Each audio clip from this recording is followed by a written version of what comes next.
Всем привет! Всем привет! Всех поздравляем с Новым годом, с Рождеством, со всеми праздниками и стартуем на наш Новый год. Всех с наступившими. С наступившими. Так вот, сегодня, я думаю, это действительно машина, которая касается большой, огромной истории, немецкой истории, не только автомобильной, а и вообще и истории всей Германии. Ну и не только Германии, это вообще одно из самых, наверное, нашего поколения, то, с чего мы начали. Ну, давай так, я про эту машину очень много наслышан со слов немцев, которые здесь родились и жили в то время, а ты расскажешь это со слов своей стороны, да, как ты эту машину чувствуешь. Сегодня самый продаваемый за всю историю Mercedes S-класс. Самый долгопроизводимый, 12 лет он производился. 126-й. Всем наш любимый, нелюбимый. Ну, мы сейчас про это, я думаю, мы сегодня очень долго будем говорить, потому что там столько чего можно наговорить, рассказать. Но также он еще у нас довольно уникальная машина, потому что такая тайм-капсула, да, то есть абсолютно, которая... Ну, это мы уже в машине да, сейчас. В машине, это ты сейчас... ну окей, все равно. Так, идем много к машине. Интересно, пошли. Так, ну что, давай начнем сначала с истории. Давай. Да. Давай. То есть эта машина выпускалась с 79 года по 91 год, да? Совершенно. Но в 79-м ее представили. Ну, официально она 12 лет выпускалась. Да. Ее представили. Первые машины первой серии, в принципе, там было как бы две серии, но еще небольшой фейслифт был во второй серии под конец выпуска этой машины. Знаешь, какой сегодня интересный факт? Я у тебя хотел спросить. Ну, в 86 году сколько кузовов выпускал Mercedes? Даже не знаю. Сколько серий, скажем так? Сколько... Я тебе сейчас скажу, 190. Вот сколько сегодня выпускает Mercedes? Я даже сейчас считать не буду об этом по буквам, сколько в алфавите, столько не выпускают. Тогда Mercedes выпускал 4. Нет, почему? 2 плюс 1. C-класс, E-класс. C-класса не было. 190 Mercedes вышел чуть-чуть позже. А SL? 2 плюс 1.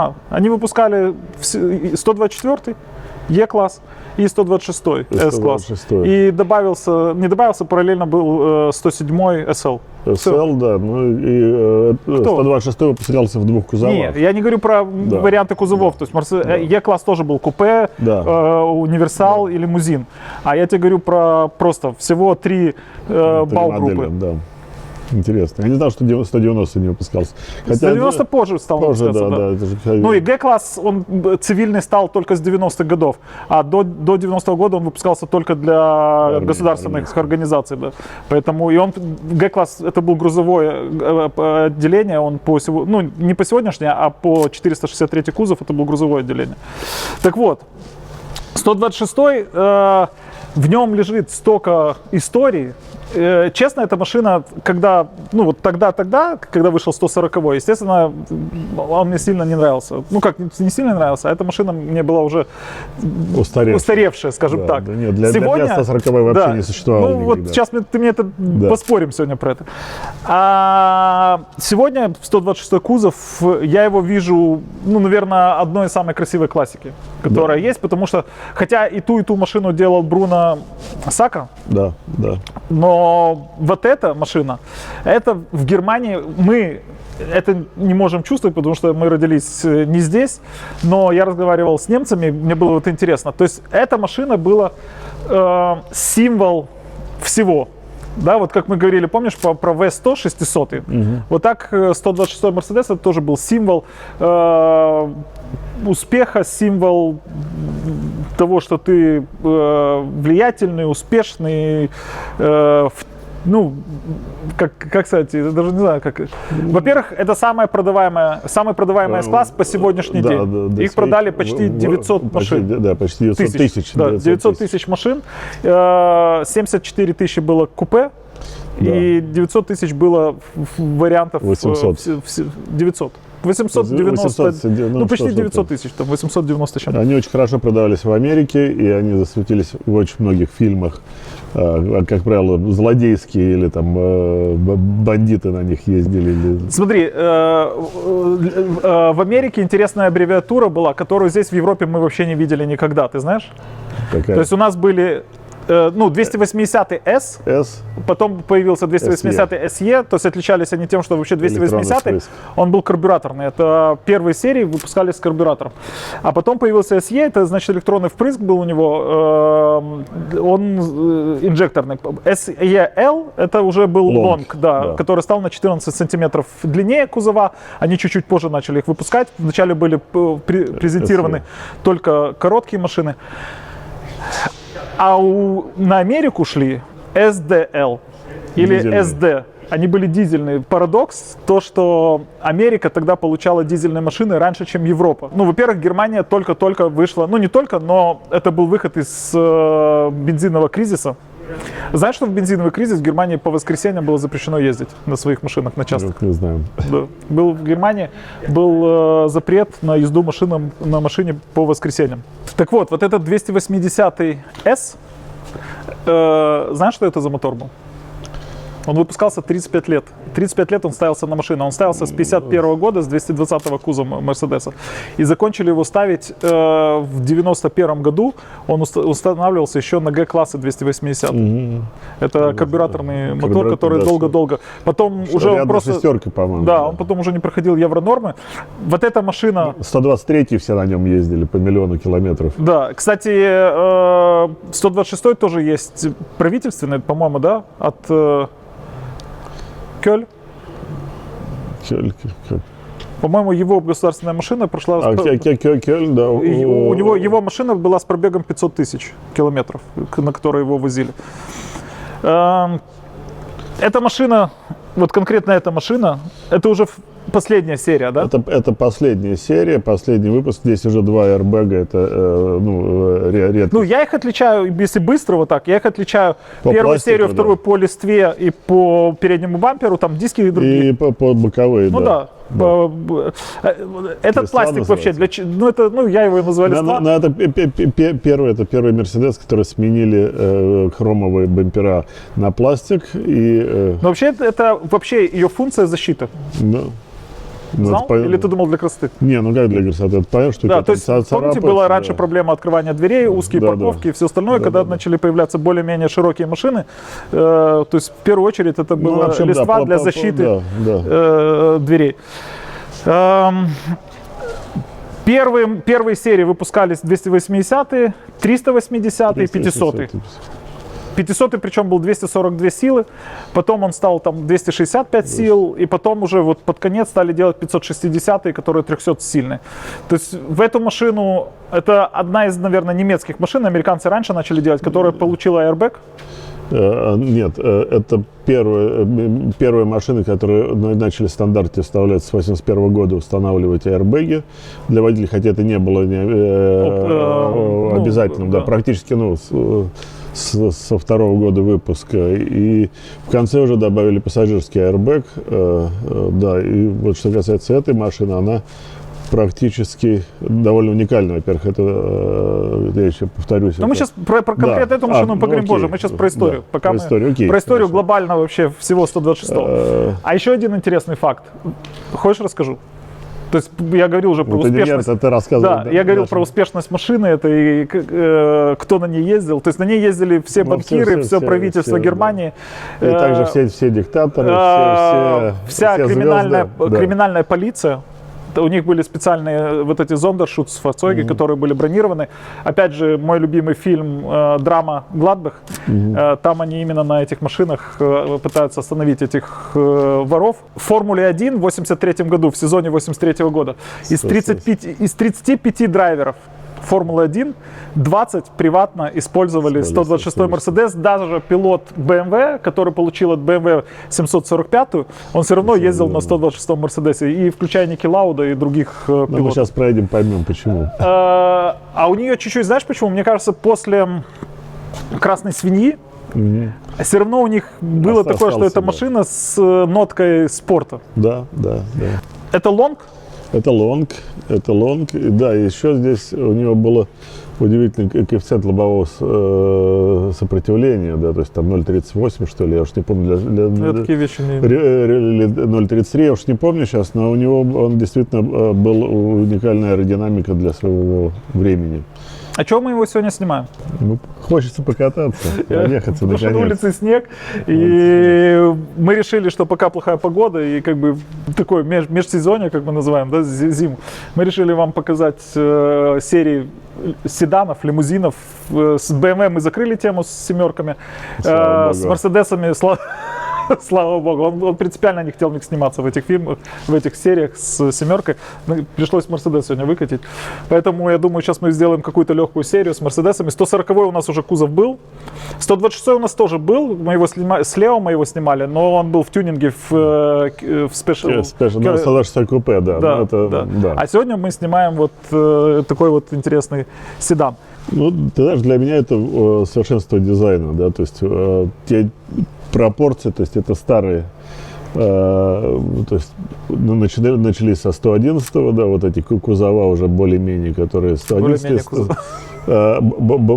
не то чтобы они современные по нынешним позициям, но они уже соответствуют, может быть, нашей юности или молодости, да, то, что какие-то вещи. И это верх дизайна, то есть сначала был 111-й, потом был 116-й, спорный дизайн, хотя в нем, да, то есть особенно мне не нравился там салон, хотя внешне.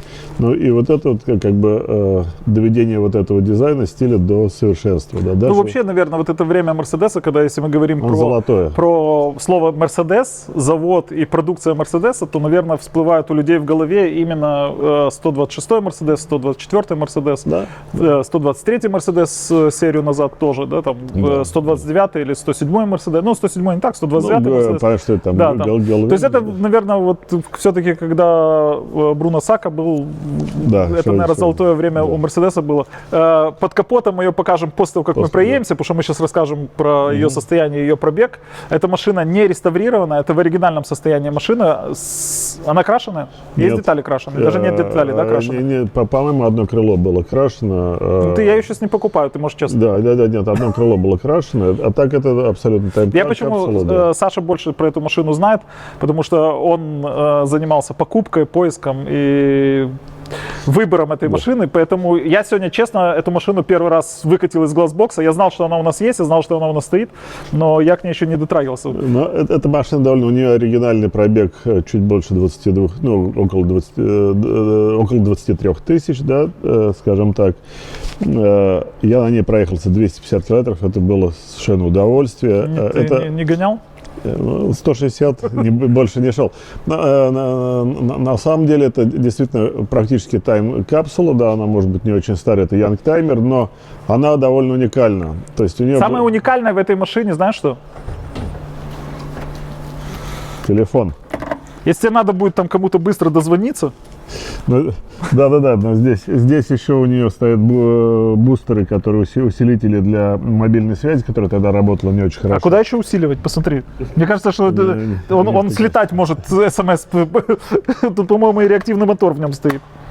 Такая нормальная штука, да, незаметно где-то выйти, позвонить кому-то. Ладно, все-таки... Кстати, в этом фильме, сейчас я быстро расскажу, в этом фильме драма Гладбек, в самом начале у них была сначала Е30 BMW, на которой они начинали там воровать, потом они где-то... потом у одного из журналистов, который у них брал интервью, это вообще был самый класс, он с пистолетом подходит к нему, у него целый автобус заложников, это документальный фильм, он подходит к журналисту, а журналист приехал на 124-м купе. И он куда-то там залазит, вот так говорит, мне надо, говорит, или с вами хочет полиция поговорить. И он куда-то там залазит, и вот так вот происходит вот такая, на проводе вот так трубку, и он с ним разговаривает. Вот это, да. Но не суть, это все игрушки, да. То есть, как игрушки, это связь. Вот здесь даже такая есть антенна. Это телефон. Вот, конкретно эта машина принадлежала какой-то, по-моему, королевской семье шейхов каких-то, или шейхов, или королевской семьи с Ближнего Востока, и была представительской машиной в их family-офисе в Швейцарии, не знаю, в Женеве, не Женеве, и что, в принципе, таких машин, наверное, было выпущено не больше там 50 штук, потому что здесь уникальный салон совершенно. Альпака. Амаретто Грей, то есть, наверное, всего Можно сказать, что... Мы чуть не начали заказывать Да. кожу альпаки. Наверное, было штук 15, как мне говорили. Хотя, наверное, вообще за всю... Кофе будешь? За всю историю было произведено не более 150 машин с таким салоном. Да. Я подхожу, он отходит. Ну, это просто на меня наступаешь. И кроме того, ты все время перебиваешь. Я, конечно, как бы... Я вообще себя держу в руках. Я сегодня вообще тебя ни разу не перебил. Меняешь тему все время, конечно. Поехали кататься. Ладно, А номера будем ставить? Ну что, в путь.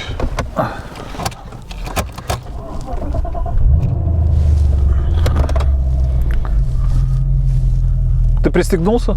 Я пристегнулся. Он, кстати говоря, если я отстегнусь, он будет мигать. Он это просто как напоминание. На Сабе так тоже было на 9000 и на 900. Ну, когда так были стандарты. Вот уже удовольствие от езды, не знаю. Уже начал? Плывет, да. Знаешь почему? Потому что я за рулем. Ну, конечно. А он вот Нет. OnlyFans. Помнишь, мы с тобой ездили на 535-й? Ну, наверное, да. У тебя началось, да? Это Я меня бабушка хочу назвала рукоприкладство. Ты помнишь, мы говорили про, что можно кататься на 535 каждый день и получаешь удовольствие? Да. Вот на этой машине вот получаешь удовольствие. Вот здесь реально. Здесь Реально, вообще просто... Вот ты, когда на этом... Вот я сейчас сел, просто вот 100 метров проехал, и я понял, какая 535. Я считаю, что это вообще лучший до сих пор для каждого дня такого удовольствия, как на этой А машине. стильно как? Ну, стильно, Я, конечно, это ладно, не так, как на Зиле мы с тобой ехали последний раз. Ну ладно, сделать совсем. Вот я тебе могу сказать, что на этом значительно комфортнее, чем на Зиле при всем. Сейчас не начинаю спорить. Нет, ну это другая машина. Но, блин, офигенная машина. Запахло чисто Ну нет, он так семечками жареными. перед этим. Давай откроем, чтобы не проводить. И ты ехал вот так всю дорогу пахло? Да, ну я открыл, да. Да, есть. Это именно вот, потому что перед катализатором... Сглазил машину, просто проехал 100 метров, сказал на каждый день. Мы сейчас пока тест-драйв с тобой сделаем, нам надо будет уже скорую помощь вызывать. Я просил Леню сделать, закрыть дырку еще, когда я только пригнал. Я сейчас опять тебе задам вопрос. Заварить глушитель. Но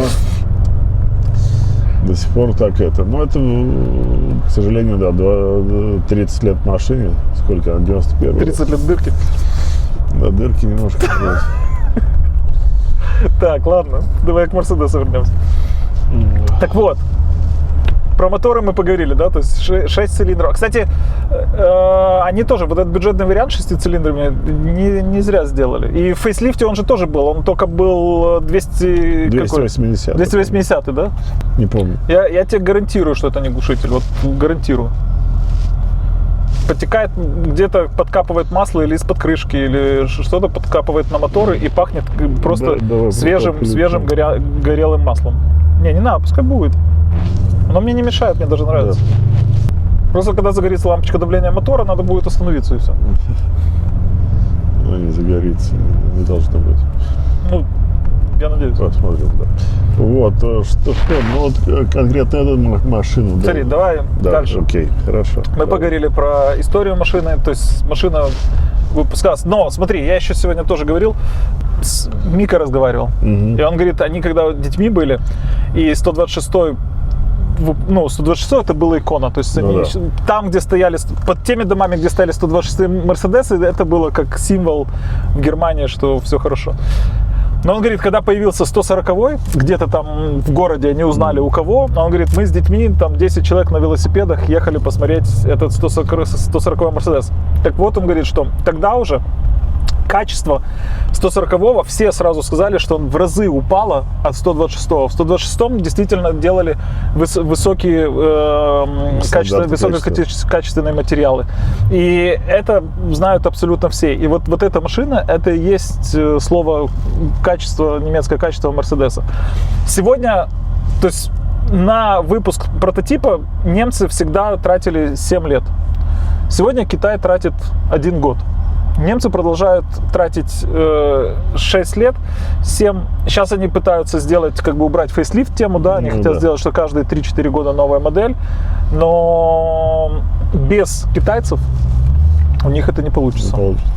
Поэтому вот этот вот немецкий автопром, который мы все знаем, он у нас именно вот с этого времени сидит в голове и в сердцах, а не то, что там сегодня уже делается, и то, что производится. По комплектациям этих машин. Ты мне хотел что-то рассказать, ты сказал, что здесь... Да, но здесь вообще это крайне редкий автомобиль. В общем, я могу сказать, что музейного, во-первых, и состояния, и хороший именно для музеев, потому что здесь совершенно уникальный салон. Когда я покупал, мне сказали, что всего 15 машин было таких произведено. Не знаю, статистики нет, но даже по всем опросам там не больше из 800, из 900 тысяч не более. А в чем уникальность? Уникальность, это предтеча, наверное, Алькантары. Алькантары тогда еще не было. И это текстильный салон, который ощущается и выглядит как замшевая кожа, как замша, да. Но он требует такого ухода, поэтому их очень мало, даже те, которые были выпущены, практически не сохранились, потому что здесь в идеальном состоянии, он практически как новый. Они очень капризные, для них нужен особый уход, и что это сохраненный салон, это крайне редкий вообще. То есть только из-за салона ты считаешь, что салон, во-первых, задний здесь есть очень редкая опция, которая как гидравлическая подвеска задняя. Это была отдельная опция, я не помню, как она называется, но это была спецзаказ. То есть эта машина строилась по спецзаказу, как у Porsche была Sonderwunsch программа, да, то есть у Mercedes была такая же программа для специальной. И, как правило, такие машины заказывались вот как раз для family офисов, для президентов компаний, когда машина мало используется, потому что салон под это, но салон при этом строгий, четкий. Здесь, что тоже довольно большая редкость, сзади 2 раздельных сиденья с отдельными регулировками электрическими, подогрев задних сидений и так далее. Это тоже говорит о том, что эта машина использовалась как представительская, и в том, что она не затертый салон соответствует, то эта машина, понятно, если у меня 26 тысяч пробег. Да. И он подтвержденный пробег. По рулю видно, что действительно все очень. Кстати, прошел запах масла, видишь, что ты говорил, потому что подгорело масло, оно где-то подкапывает и прогорело, сейчас и ушло, а от глушителя не будет такого запаха. Так, дальше. Тема тюнинг этих машин. AMG, Koenig, ты знаешь... AMG делал такой, он, кстати, сейчас очень сильно в цене, естественно. Давай перед тем, как про тюнинг, поговорим про кузова. Он был в купе. Очень любимая машина сегодня. Первый мой Mercedes был вот в таком же цвете, 126 купе, 420. Смотри, а там был разве 420? Был. У меня был тоже 91 года, тоже была редкость, 2 аэрбэга, и я себе не мог позволить, поэтому это было так, не просто... Мне нравилась всегда опция в Мерседесах, вот эта... Антипробуксовка. Это антипробуксовка? Да. Ты уверен? Загорается что-то? Ничего не загорается. Мне кажется, что это у тебя подцепит. Может быть, но здесь антипробуксовка есть, ASR оно называется. Поехали. Подогрев сидений. Понятно. А здесь знаешь вот это что такое? Это менять звук сигнала. Да, у него 2 тона есть. В городе и на улице. Да, у него есть обычный тон и... У них еще был баланс музыки, вот он тоже есть, да? Он есть, да, здесь баланс музыки. Здесь нету компьютера, тогда здесь больше борт-компьютера, но мне они не нравятся борт-компьютерами, на самом деле. Кстати, они были еще с Webasto, с печкой автономной. Webasto, вот здесь Webasto нету, и здесь нету шторки. Он пустой. Да, вообще пустой, да, шторки Webasto. Про тюнинг. Так вот, 6-литровый я начал уже говорить. Последний раз продавался 6-литровый 126 купе AMG. Его цена была 750 тысяч. Ты понимаешь, вообще, где они ушли? Да. В 4 дверях 6-литровые есть. Они намного дешевле. Их можно в районе 100-120 тысяч купить.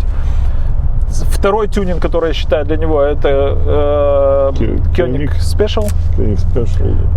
Как с мотором они есть, так и без мотора сделаны. Это все вот эти white body, все широкие кузова. Но он красиво смотрится в купе, в 4 дверях. Я считаю, что это уже такое. White body это ужасно. Самое хайповое есть с бара. Я вот прошу все, что я говорю, картинки повставлять. Самый красивый, он крыло чайки. С бара, да. С бара белый, он как прототип он выглядит. Купе тоже. Он купе.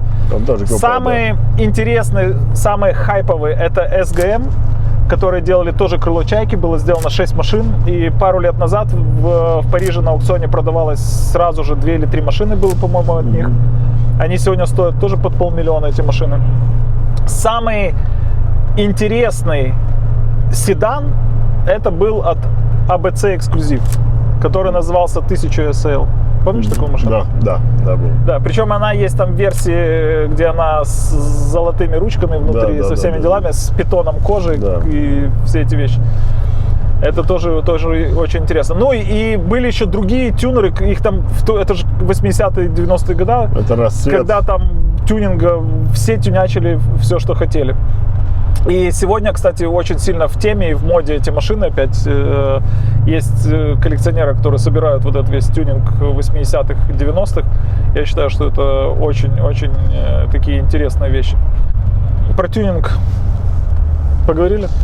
Поговорили, но я думаю, что здесь, в общем-то, все рассказал, что самые известные. Потому сегодня разлет 126-го может быть от 7 тысяч евро до 750 тысяч евро. То есть ты можешь выбрать там, что тебе в душе. Конкретно этот, он стоит в районе 100. И в общем, да, то есть с учетом уникальности я считаю, что это все вполне подъемная цена за него. И, какая? Вот эта машина? Да. Смотри, можем поговорить про деньги. 4 года назад хороший 560-й 126 с маленьким пробегом, такая очень хозяйская машина, стоил в районе 40-45 тысяч евро. Да. И я считал это очень дорого. У меня был темно-синего цвета, с темно-синим салоном внутри, кожа как новая. Ну, классная машина, и мне было тяжело его продать за 45 тысяч евро. Дрова всегда стоили там от 10 до 25 тысяч. Есть их миллион вариантов с большими пробегами, с маленькими. Естественно, для коллекционера всегда интересно с топовым мотором. То есть, если это первая серия, то должен быть 500-й. Если это вторая серия, то должен быть 560-й, желательно без катализатора или с катализатором. Катализатор пошел с 86 года.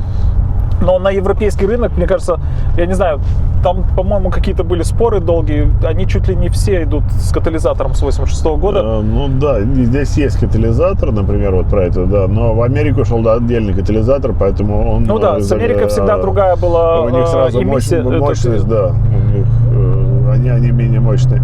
Как у тебя, скажи, по ощущениям вообще за рулем, насколько... Не, он по ощущениям как современная машина, то есть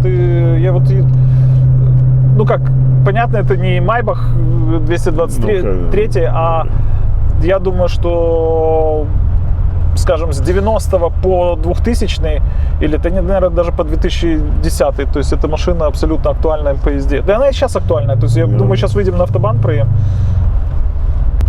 Также здесь редкость еще из опций в этой машине, вот эти зеленоватые стекла, это стекла, которые комфортные, да, которые дополнительную звукоизоляцию дают.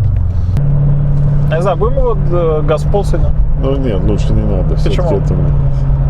Летние колеса, 2 градуса. Да. Не знаю. Жалко. Кого? Авто. Что покраснел сразу. Я думаю, надо попробовать.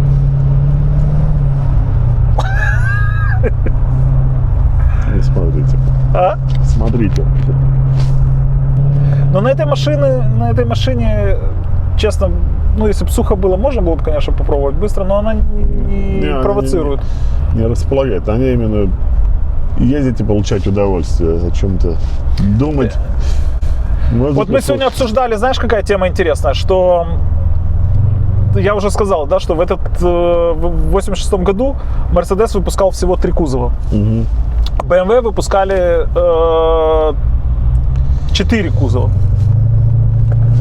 Opel выпускал больше кузовов, чем Mercedes. Opel выпускал, у них был и малолитражка, и там Ascona, Кадет, Vectra. Ну, перед Vectra что там было? Это Ascona, да, было? Потом там Opel Omega, потом Opel Senator. То есть у них линейка была намного больше и шире, чем у Mercedes. Он, кстати, по мощности тоже очень классный едет. Я, знаешь, что удивляюсь? Что вот эти все старые машины, вот он 299 сил, да, там 300-сильный. Но он, как сегодняшний, 500 сил. Так у тебя крутящий момент, конечно, у тебя другая передача на коробку, слушай, У тебя, правда, оборотов, понятно, да, ты при 140, у тебя уже 3000 оборотов. Ну да. У тебя 4 ступени автомат, ну, 4-ступенчатый. Кстати, Maybach 680 вот, ну, в таком мешанном режиме расход 13,5-14 литров современный. А в этой машине, наверное, 20, да? 20-25, я думаю. Но она все равно не такая убийственная, как семерка 5-литровая V12. Ну это да. Mercedes же сделал потом, ну, сначала же BMW сделали V12, а потом Mercedes уже в 140-м кузове сделали ответ на это. Они, знаешь, по езде, по ощущениям, они похожие машины. 140 и 126. Просто по оптике, ну, в салоне, Ну, да. это абсолютно другая машина. Это была, в принципе, вообще 116 кузов, 126, да и 109 кузов, 109, 116, 126, 140. Это уже были революции. Каждый кузов это было что-то, абсолютно новая машина, абсолютно все другое. Ну, знаешь, я к 116-му отношусь, и вот эти Дворнички смешные, дворники, да. как какие-то инвалидики такие с ручками. Сколько у него максимально, ты знаешь? 250 ограничено. Электронное ограничение 250, и он поедет 250? Не знаю, не пробовал. А когда попробуем? Ну, я сухо. Ты так и знал, да, что я сейчас спрашиваю, уже сидишь, улыбаешься. То есть у МГ было 300 ограничено Ну да, километров. ограничено. Но я знаю, у него приборка просто до 300 была. Ну, вроде как ограничение стояло. А ну там в багажнике телефон есть? Можно позвонить, Набери, узнать. спроси. Чат GPT спросить. Ну, класс, очень удобные сиденья, такие вот. Ну, я помню, когда я первый раз сел в 123-й Mercedes еще в детстве, и я провалился в эти пружины, Да, ну, после да. всех, знаешь, этих наших СССРовских автомобилей, я думаю, нифига себе сиденья какие мягкие. И вот это ощущение, ну, ты его можешь словить в 124-м, в 126-м тоже есть такие, ну, в 140-м уже нету, да, и в 129-м там дальше уже этого не было. А вот эти вот три В 116-м такие. ну, может быть, которые Да, пораньше, да. пораньше. Тут пружины именно. Пружинные, да, совершенно верно. Здесь сзади есть какие-то кнопки. Здесь сзади... во-первых, в этой машине Mercedes начал делать впервые электрические сиденья, правильно? Да. Ну, я не знаю, до этого были где-то. Да. Сзади у нас что? У нас, во-первых, регулировка, но мы покажем, регулировка сидений отдельно, да, то есть есть два сзади сиденья с бардачком посередине и так далее. Он четырехместный. Он четырехместный, да. Или есть пятый ремень? Нет, ну если на жердочке пятый, нету. Он четырехместный. Сзади два сиденья раздельных и также подогрев сиденья есть, да. Сзади есть подогрев, потом да. я видел, сзади есть регулировка подголовников, также регулировка задних сидений. Заднее сиденье, да, Да, регулируется. кстати, там... и спинка, там все, да? Да. Обычно в 560-х диван регулировался тоже. Но диван, соответственно, он выезжал весь там вперед-назад, да. Здесь у тебя регулировки. Я начал говорить про цены, я начал говорить, что 4 года назад он стоил 45, Да, 40. а сегодня такая машина уже стоит 80. Ну, минимум. Вот 80, Минимум, да? И хороших 126-х тяжело найти. В принципе, я там смотрел оценку, у нее даже там, оценили 90-120 ее estimate, да, с учетом пробега и уникальной комплектации, да, то есть салон добавляет тебе сразу от 10 до 20% к стоимости. Потому что можно найти такую машину кожаную, да, здесь еще особенности редкие, здесь спортивные сиденья стоят, потому что оригинал, ну, обычно как на купе, да, то есть у тебя вот эта вот строчка, да, валики на S-классах были вертикальные, а здесь горизонтальные. Вот на купе были горизонтальные, они более спортивные сиденья. Здесь это там, опять же, редкость, да. Вот тот, который я смотрел, который был там 2000, который продался за 90 тысяч. С 2000 пробег. С 2000 пробег он продался за 3 дня, да, или там, за неделю, пока я телился. И он был значительно более простой. Но он и смотрелся по-другому совершенно, да. То есть здесь тоже... Третий козырек. ASR это антибукс, правильно? Да.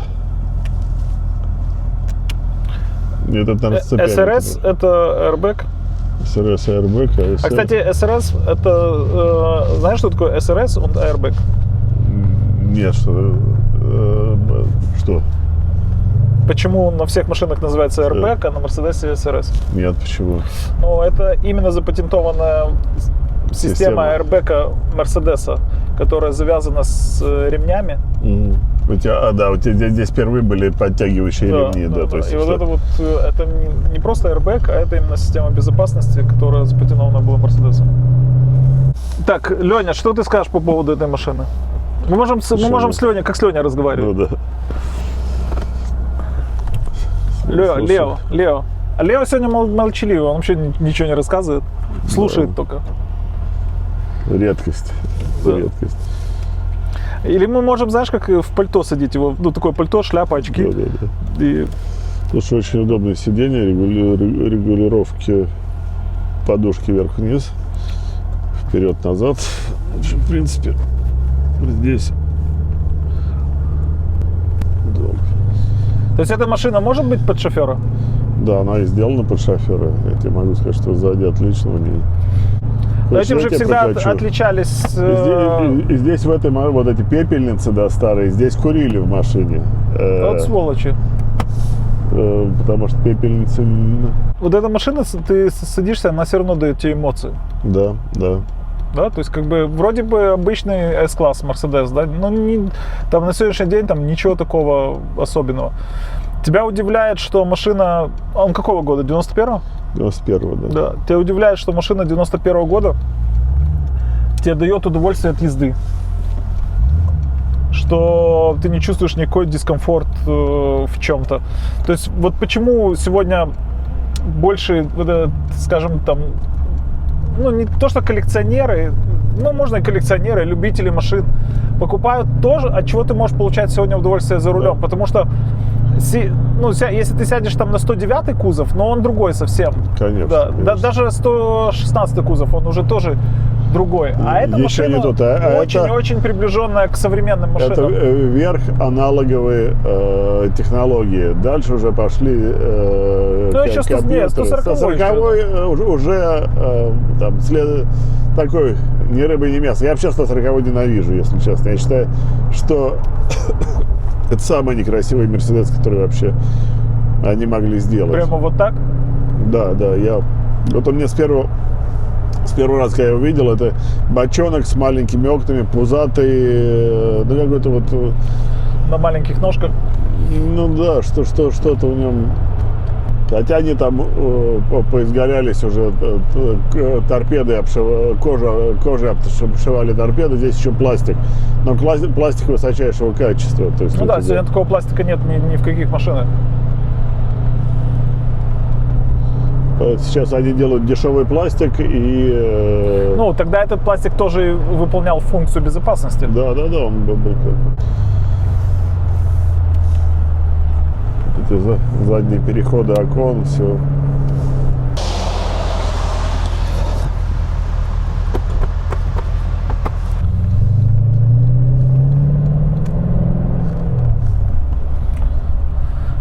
Есть разница, нет? Да, я сколько раз переключал на любых этих машинах, я никогда ее не чувствовал, я не понимаю. Ну, кроме того, какой мы... 850-й... Я думаю, он может чуть-чуть затягивает переключение. Да, на более высоких оборотах переключает. А жалко, там дисплея нет, да? Что? Да. Сейчас Сейчас не проблема купить. А Mercedes, кстати, head-up дисплей сделал аж в 222 кузове. 220. Он не был запатентован BMW долгое время? Не знаю, у меня в 222 у меня был, да, head-up дисплей, естественно. В 221 не было еще А в head-up дисплея. 221 у меня не было никогда, да. Кстати, вот этот вот, я его просто уже увидел, ну и рассмотрел, когда его уже продали. Вот этот твоих ребят, этот 560 или какой он был? Ага. 560, да, 220 второй. Да. Да, красивая машина была на самом деле. Очень красивая. Да, я его, когда его уже в детейлинге там чистили, все, его рассмотрел, у него салон такой. Если бы, ну, мне кажется, на каждый день вот такой 222 дизельный какой-то взять. Отлично. Ну, на дальние расстояния ездить, чтобы вот Майбах не убивать. Он вообще не жрет. Очень классная машина. Абсолютно. У тебя такой же комфорт, как в Майбахе. Точно такой, да. Просто, ну, Майбах жалко. Даже это тот же был 222, да. Майбах 223 уже у тебя, да. Вот 222, я считаю, что это еще сочетание, когда у тебя не тачскрин дисплей, а у тебя вот это вот очень удобный. А ты видел, что сейчас китайцы начали, вот, я не помню, какая это модель была, у нее есть тачскрин, но если ты хочешь, ты такую планку внизу представляешь, и у тебя тогда кнопки. Да, мне очень в Мерседесе нравилось вот это вот... E-Drive? E-Drive это в BMW, который ужасно работал, а вот в Мерседесе вот это вот... Но она там интерфейс, когда просто ужас, когда просто Мерседес передают, где у тебя все логично, это как... У Мерседеса логично было? Да, абсолютно. У Мерседеса абсолютно было нелогично, у BMW было логично все. BMW вообще там, ты еще как Apple и Android у тебя разница. Так вот наоборот, что Mercedes был как Android, нет, а BMW как Apple. Нет. И BMW первые с Apple начали работать вместе. Первые коннекторы появились iPod с BMW. Коннекторы-то, может, и появились. И прошивки. Вопрос в том, что у тебя интерфейс... F-модели сделали, там вот просто... это интерфейс 760, то, что стояли. Так это какой год? 2003 год, 2001 год. Мерседес вообще еще там все было... 2001 год. 2001. 2001 год. 5-6. Какой? Это модель фейслифт 5-6. Но они придумали это. Они первые, кто вообще сделали этот драйв, придумали, который тогда все обсирали, а потом он оказался независимый. Ну, независимый. Без него все машины, ни Audi, и Mercedes незаменимы. Вот, независимый. Не знаю, вообще. Вот я сравнивал одного года, у меня друзей были эти BMW, я их брал, это ужас какой-то. И в свой 221 купешечку садишься, у тебя все раз, все под рукой. Да как это? А Сережа молодец. Это потому что машина просто твоя. Блин, какая мягкая у него подвеска. Я вот даже на своей Майбахе здесь заезжаю, я вот этот стык чувствую. Мы заехали, как будто его нет. Ну,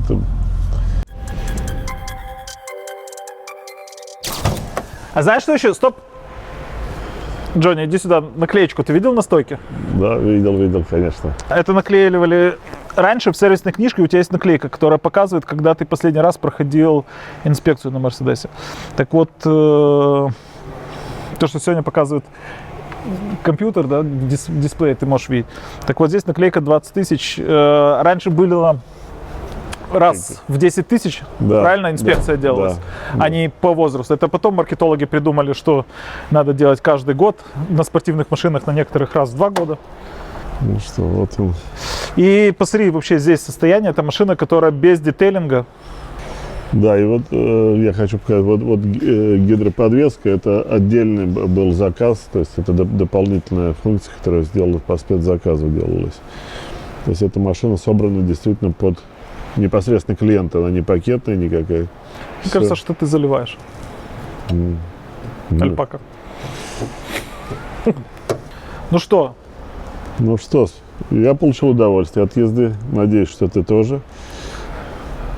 И, кстати говоря, хотел поговорить насчет аэродинамики. Смотри, она ровно, вот мы проехали по мокрой. Смотри, как она наполовину. Вот да. машины, которые он покупал, как он их... Что себе я покупал? Я просто... BMW, он только что сказал, что это катастрофа вообще. Я прошу не вырезать вот этот спор про BMW и Mercedes, который был только что за 5 минут до ремиза. Аэродинамика показывает, как аккуратно, плавно распределилась грязь по бортам машины. И это значит, что Не просто практически это в аэродинамической трубе с помощью воды и грязи делали в эту аэродинамику этой машины. Да, практически, ты посмотри, она сверху, как по линейке очень. С И двух сторон. дворники аэродинамические, вот эти, которые вот такие. Ну вот, ну хорошо. Нет, вот такие надо, чтобы две палочки Не, лучше такие вот такое. ходили. Все, до новых встреч. Да, ну всем пока. Так, давайте еще раз попрощаемся. Всем пока, до новых встреч. Всем пока. До следующих встреч. А где твой микрофон? Здесь. Я так боюсь, что там половина вообще не будет ничего. Все нормально будет.